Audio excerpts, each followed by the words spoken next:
আসসালামু আলাইকুম। কি অবস্থা সবার, কেমন আছেন? আশা করি সবাই ভালো আছেন। আমিও আলহামদুলিল্লাহ ভালো আছি। আজকে আপনাদের দেখাবো আমার নিজস্ব স্টাইলের চিংড়ি মাছের বিরিয়ানি রান্না। তো প্রথমে আমি ফ্রিজ থেকে চিংড়ি মাছ দিয়ে যেহেতু বিরিয়ানি রান্না করবো, এর জন্য আমার চিংড়ি মাছ দরকার। আর চিংড়ি মাছটা এর জন্য আমি ফ্রিজ থেকে বের করে পানিতে ভিজিয়ে রেখেছি। আর এখানে চিংড়ি মাছটা যেহেতু অনেক ছোট, তারপরে আবার পরিমাণেও কম, এই জন্য ভাবছি যে হবে না। এই কারণে আবার এখানে মুরগির মাংস নিয়েছি আর সাথে গোটা কয়েকটা আলু নিয়েছি। আর এখানে রাঁধুনির মশলাটা নিয়েছি, বিরিয়ানির যে মশলাটা। আর এখানে আমি রান্না করা যে ভাতের চাউল, সে ভাতের চাউলটা নিয়েছি। এটা কোনো বাসমতি চাউলও না, কোনো পোলার চাউলও না। তো এই চাউলটা আমি সুন্দর করে ভেজে নিচ্ছি। এটাকে আমি 3 ভাগের 1 ভাগ ভেজে নেব। এই যে দেখুন, 3 ভাগের 1 ভাগ ভাজার পরে ঠিক চেহারাটা এরকম এসেছে। আর এখানে যে মাংসটা দেখেছিলেন, সে মাংসটা এখানে বসিয়ে দিয়েছি। বলতে পারেন যে বিরিয়ানি রান্না করছি, যে হ্যাঁ চিংড়ি বিরিয়ানি রান্না করছি, সেটা পরিমাণে কম হলেও সমস্যা নাই।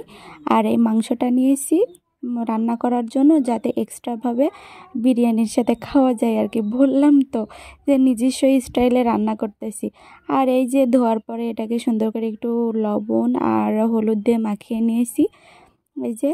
আর এখানে আমি টমেটো কুচি, পেঁয়াজ কুচি, কাঁচামরিচ কুচি এগুলা নিয়েছি। আর এই তো দেখতে পাচ্ছেন যে বিরিয়ানির মশলাটা আর চাউলটা সব কিছু আমি হাতের কাছে নিয়েছি। তো ওইগুলো ভাজার পরে আমি এখানে যেহেতু কুকারে রান্না করবো, এই জন্য আমি কুকারটা আগেই চালু করে রেখেছিলাম। ওইখানে পরিমাণ মতো তেল দিয়ে নিয়েছি। তারপরে যে চিংড়ি মাছটা ছিল, চিংড়ি মাছটা ভেজে উঠিয়ে রেখেছি। এরপরে আবার পরিমাণ মতো তেল দিয়ে এখানে সব যে মশলাগুলো কেটে রেখেছিলাম, সব মশলাগুলো এখানে দিয়ে দিয়েছি। পেঁয়াজ, আদা, রসুন যেগুলো দরকার ওইগুলো সব কিছুই আমি এখানে দিয়ে নিয়েছি। বললামই তো যে নিজের ইচ্ছা মতো, এটা যে কিভাবে রান্না করে আমি জানিও না। তারপরে নিজে যেভাবে পারি ওইভাবে রান্না করতেছি আর কি। তারপরে এখানে চিংড়ি মাছ, পরে হলুদ, মরিচ এগুলো দিয়ে দিয়েছি। তারপরে এখানে বিরিয়ানির মশলা দিয়ে দিয়েছি, কিন্তু দুঃখের বিষয় কি লবণ দিতে আমার খেয়াল ছিল না। তো পরে আমি এটা লবণটা দিয়ে পরে কিছুক্ষণ কষিয়ে নিয়েছি। তারপরে যে ভাজা চাউলটা ছিল, বলতে পারেন এটা দেখছি মুড়ি ভাজার মতো হয়ে গিয়েছে। হ্যাঁ, আমিও ভাজতে ভাজতে একেবারে দেখছি যে পুরা মানে বেশি ভেজে ফেলেছি। যাই হোক, বুঝতেই পারছি না যে আজকে কীরকম হবে রান্নাটা। তো তারপরে এখানে এই চাউলটা দিয়ে নিয়েছি। দেওয়ার পরে এটাকে আমি পরিমাণ মতো মানে পানি দিয়ে নিয়েছি। পানি দেওয়ার পরে এটাকে কিছুক্ষণ ঢেকে দিব। তো কিছুক্ষণ ঢেকে দেওয়ার পরে যেহেতু চাউলটা আমার অনেক বেশি মানে ভাজা হয়েছে, এর জন্য আমি পরিমাণে পানিটাও কম দিয়েছি। তো এই যে ঢেকে নিয়েছি, ঢেকে নেওয়ার 5 মিনিটের ভিতরে এই যে হয়ে গিয়েছে।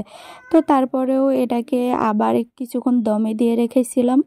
তো দেওয়ার পরে এই যে দেখুন, এটার হলো ফাইনাল লুক। তো এই যে আমার চিংড়ি বিরিয়ানি রান্না হয়ে গিয়েছে। তো এখানে প্রথমে আমি বেড়ে নিয়েছি নিয়ে যে মাংসটা, আর প্রথমে আমি আমার মেয়েকেই দিয়েছিলাম, যে ও বলতেছিল আম্মু আমাকে দাও, আমি খেয়ে দেখি কেমন হয়েছে।